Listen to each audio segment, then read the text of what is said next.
সকাল বন্ধুরা, কেমন আছো তোমরা সবাই? আশা করছি সবাই ভালো আছো, সুস্থ আছো, আর আমরাও ভালো আছি। আমার আরও একটা নতুন ব্লগে তোমাদের সবাইকে স্বাগত জানাচ্ছি। তোমরা দেখছো Sangeeta kitchen with happy family. তো প্রতিদিনের মতো সব কিছু কাজ কমপ্লিট করে চান করে পুজো করে নিয়েছি।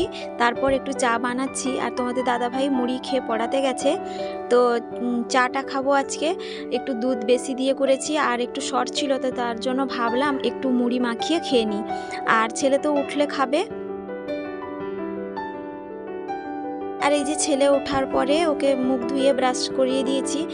আর ও আজকে বলল কি বর্নভিটা খাবে আর বিস্কুট খাবে, তো তার জন্য বর্নভিটা বানিয়ে দিয়েছি। তো ও তো একা খেতে পছন্দ করে, তো তার জন্যই ও একা খাচ্ছে। আর তারপরই চলে এসেছিলাম রান্নাঘরে। প্রথমে ভাতটা বসিয়ে দিয়েছি উনুনে, দিলে তাড়াতাড়ি রান্নাটা হয়ে যায়। আর তারপরে ফ্রিজ থেকে মাছটা বের করে নিয়ে এসেছি। এখানে লবণ আর হলুদটা মাখিয়ে নিচ্ছি, লবণ আর হলুদটা মাখানো ছিল না, তো তার জন্য লবণ আর হলুদটা মাখিয়ে রান্নাটা বসাবো। আর আজকে মাছের ঝাল দেওয়া করব, টক করব, আর মাছের একটু তেল আছে, তো তার জন্য ভাবছিলাম আলু আর বেগুন দিয়ে একটু ভাজা করব, খেতে বেশ ভালো লাগে। তো প্রথমে টক রান্নাটা করে নিচ্ছি, যেরকম ফোড়ন দিয়ে টক রান্না হয় তো সেই রকমই তেঁতুল দিয়ে টকটা করছি। আর আমাদের বেশি তেঁতুল টকটা খেতে বেশ ভালো লাগে, তো তার জন্যই তেঁতুল টকটা বেশি করে থাকি। আর তোমাদের দাদাভাই তো ঝাল দেওয়াটা বেশি পছন্দ করে, তো ঝোলটা বেশি খায় না, যেহেতু ভাজাভাজি করে বেশি রান্না করতে হয়, তো তার জন্য। আর তারপরই মাছের তেল ছিল, একটু মাছের তেল দিয়ে পেঁয়াজ দিয়ে আলু বেগুন দিয়ে একটু ভাজা করছি। আর বড় বাটিতে টকটা তুলে দিয়েছিলাম গ্যাসের এক সাইডে, দিলে তাড়াতাড়ি রান্নাটা হয়ে যায়, তো তার জন্য ওদিকে টকটা ফুটছে আর এদিকে সরিষাটাও বেটে নিয়ে এসেছি। আর তারপর আলু বেগুন যে ভাজা করছি ওর মধ্যে একটু শুকনো লঙ্কা দিলাম, তো সেন্টটা ভালো আসার জন্য। তো ভাজাটা প্রায় হয়েও এসছে, এদিকে টকটাও প্রায় হয়ে যাচ্ছে। তো খুবই তাড়াতাড়ি দুটো রান্না হয়ে গেল, না হলে টক ফুটতে গেলে অনেকটা সময়ও লেগে যেত, তো তার জন্য বড় বাটিতে তুলে দিয়েছিলাম। আর তারপরে এদিকে মাছের ঝাল দেওয়াটা করব, তো তার জন্য মাছগুলো ভেজে নিচ্ছি। আর বন্ধুরা, প্রতিদিনের মতো আবারও বলছি, আমার এই ব্লগটা কেমন লাগছে অবশ্যই কমেন্ট করে জানাবে। যদি একটুকুও ভালো লেগে থাকে একটা লাইক দিতে ভুলো না, আর সাবস্ক্রাইব যদি না করে থাকো প্লিজ একটা সাবস্ক্রাইব করার অনুরোধ রইল। আর যারা অলরেডি সাবস্ক্রাইব করে দিয়েছো তাদেরকে অসংখ্য অসংখ্য ধন্যবাদ। তো ঝাল দেওয়াটা প্রায় হয়ে এসছে, মাছটা ভেজে তারপর আমি টমেটো আর পেঁয়াজ কাঁচা লঙ্কা দিয়ে একটু ঝাল দেওয়া করছি, সরিষার বাটাও দিয়েছি আর কাঁচা সরিষার তেলটাও দিয়েছি সেন্টটা ভালো আসার জন্য। তো প্রায় সব রান্নাগুলো আমার কমপ্লিট হয়ে গেছে, মাছের ঝাল দেয়া, টক, আলু বেগুন আর মাছের তেল দিয়ে ভাজা, আর একটা মাছ ভাজা করেছিলাম সেটা। তোমাদের দাদা ভাইয়ের জন্য আলাদা বাটিতে করে রেখে দিয়ে গেলাম, কারণ ও আবার বেড়ে খেতে পারে না, কারণ আমি আবার ডিউটিতে চলে যাব। তো বন্ধুরা, এখন হচ্ছে বিকেলবেলায়, আমি ডিউটিতে গেছিলাম, চলে এসেছি, তোমাদের দাদাভাইও অফিস থেকে চলে এসছে। এখন বেরিয়েছি, বাড়িতে যে পাথরের কাজ হবে তো সেগুলো দেখতে যাব বলে বেরিয়েছি। আর ছেলেকে ছেড়ে দিয়ে এসেছি, তার বড় মার ঘরে ঘুমিয়েছে, তো তার জন্য ভাবলাম ওকে আর নিয়ে যাব না, কারণ ওকে নিয়ে এলে না অনেকটা দেরিও হয়ে যায়, তো তার জন্য ভাবলাম ওকে নিয়ে আসবো না, দুজনই দেখে আসি, দিলে তাড়াতাড়ি কাজটাও মিটিয়ে নিতে পারবো। তো ঘরের প্রায় বেশিরভাগ জিনিসগুলো আনা হয়ে গেছে, টাইলসগুলো, কিন্তু পাথরটা সেভাবে পছন্দ হচ্ছে না, মানে যেরকম আমরা কালার নিতে চাইছি সেরকম ঠিক পাচ্ছি না। তো অনেক জায়গায় দেখেছি, তো তোমাদের দাদাভাই বললো আজকে অন্য একটা জায়গায় যাব, চলো দেখে আসি, তো তার জন্যই এসছি। আর এখানে গোডাউন, তো এনাদের গোডাউনে দেখছি অনেক মাল রাখা আছে, তো এনাদের গোডাউন থেকে ও টাইলস আগে নেওয়া হয়েছে, তো তার জন্য তোমাদের দাদাভাই বললো কি পাথরটাও একবার দেখে আসি। তো এখানে একটা সাদা কালারের পাথর দেখাচ্ছিল, দেখে বেশ ভালো লাগলো, কিন্তু সাদাটা না একটু নোংরা হবে। তারপর আরও একটা সাদার সঙ্গে একটু কালো কালো ছিল, তো এটা বেশ ভালো লাগলো না, তোমাদের দাদাভাইকে বললাম না এটা ঠিক ভালো লাগছে না। তারপর এটা দেখাচ্ছিল, এটা একটু হালকা সবুজ টাইপের কালার আছে সাদার সঙ্গে, তো ওকে বললাম যে আরও দু একটা দেখাতে, তো ওই জন্য আরও দু একটা দেখবো বললাম। আর এটা তো কালো কালো রো রো মানে আছে, তো সেটা ভালোও লাগছে না।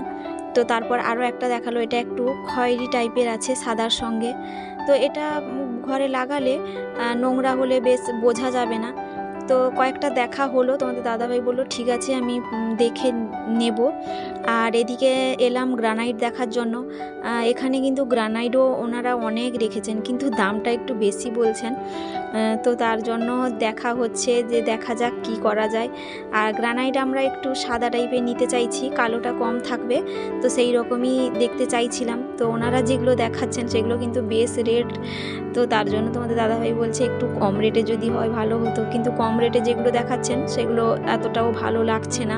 তো ওনারাও বলছেন যে কম রেটে চাইলে কিন্তু এই রকমই হবে। তো যাই হোক, অনেক কিছু দেখা হলো। তারপর টাইলস দেখছি, টাইলস একটা জায়গায় নেওয়ার কথা ছিল, তো সেখানে মালটা শেষ হয়ে গেছে, তো তার জন্য ভাবলাম এখানে আর একটা দেখি। তো আমরা এক জায়গা থেকে জিনিস নিইনি, তো অনেক জায়গা থেকে জিনিসগুলো নেওয়া হয়েছে, তো তার জন্য ভাবলাম কয়েকটা এসছি যখন দেখে নিই। তো বেশ কয়েকটা ভালোও লাগছিল, তো কিন্তু যে জায়গাটায় লাগানো হবে ওই জায়গার পক্ষে এই মালগুলো ঠিক পছন্দ হচ্ছে না। তো তার জন্য ভাবলাম হোক, পরে দেখা যাক, বা অন্য জায়গায় যদি পাই। তো তার জন্য এখানে কয়েকটা দেখে তারপর চলে গিয়েছিলাম। আর এরই মধ্যে বাড়ি থেকে ফোনও এসছে যে ছেলে উঠে পড়েছে, প্রচুর কান্নাকাটি করছে, কাউকে দেখতে পাচ্ছে না, মানে মা আর বাবা বিকেলে যে একজন থাকে, তো তার জন্য কান্নাকাটি করছে। তো তার জন্য তাড়াহুড়ো করে চলে এসেছি, আর ভাবলাম কিছু একটা নিয়ে যাই, না হলে প্রচুর কান্নাকাটি করবে। তো এই জন্য চকলেট আর চিপস, কুরকুরা এইগুলো নিয়ে এসেছিলাম। আর এগুলো স্বাভাবিক আমরা দিই না সেরকম, কারণ এগুলো বাচ্চাদের পক্ষে ভালো নয়। তো যাই হোক, আর এদিকে দেখো নতুন বউ বাবার বাড়ি থেকে এসছে, আর এখানে সবাই মিলে খেতেও বসছে সন্ধ্যার সময়। এই লুচি, তরকারি, তারপর মিষ্টি, পিঠে, বিভিন্ন ধরনের খাবার নিয়ে বসে পড়েছে। তো যাই হোক, এখানে অনেক কিছু কথাবার্তা হলো, আনন্দ ইয়ার্কি ঠাট্টাও হলো। আসলে জয়েন্ট ফ্যামিলিতে থাকলে এই সব জিনিসগুলো কিন্তু প্রত্যেকের বাড়িতে হয়ে থাকে। তো আমাদের বাড়িতেও সেরকম ইয়ার্কি ঠাট্টা এগুলো তো হয়ে থাকে, আর দিদিরা আছে মানে তো আর বলতেও হবে না। তো যাই হোক, তারপর এখানে মেয়ের বাড়ি থেকে যে জিনিসপত্রগুলো বিয়েতে দিয়েছিল, তো সেগুলো বাক্সের মধ্যে ভরা হয়নি, মানে ট্রাঙ্কের মধ্যে। তো তার জন্য আমার বড়দির ছেলে বের করেছে এইগুলো ভরবে বলে। তো আমি কয়েকটা জিনিস দেখছিলাম, আর জিনিসগুলো বেশ ভারী ছিল, আমি তুলতেই পারছি না। আর আমি বলছিলাম যে এত ভারী তোলা যাচ্ছে না, তাহলে এগুলো ধরে রান্না করা হবে কিভাবে। তো যাই হোক, অনেক কিছু জিনিস দিয়েছে, তোমরা দেখতেই পাচ্ছ, আর বিয়েতে তো দেখিয়েছি। আর এদিকে কিছু জনকে মিষ্টি দেওয়া হয়েছে, আর কিছু জনকে মিষ্টি দেওয়া হয়নি, কারণ সন্ধে হয়ে গেছে বলে। তো তার জন্য রেখেছে, কালকে দেওয়া হবে বলে 2 রকমের মিষ্টি, তারপর নিমকি, তো অনেক কিছু জিনিসপত্রও আছে এখানে। আর এই জামাটা দেখতে পাচ্ছ, এটা আমার ছেলেকে দিয়েছে, মানে কোলবরকে দিয়েছিল, নিদবরকে।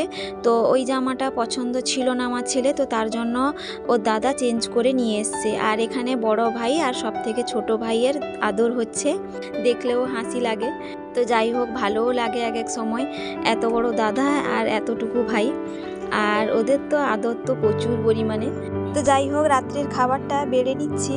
এখানে পিঠে আছে, মটর তরকারি আছে, লুচি আছে, মিষ্টি আছে, আর সিমই আছে। তো বন্ধুরা, ব্লগটা এখানেই শেষ করছি। সবাই ভালো থাকবে, সুস্থ থাকবে, আবারও দেখা হবে।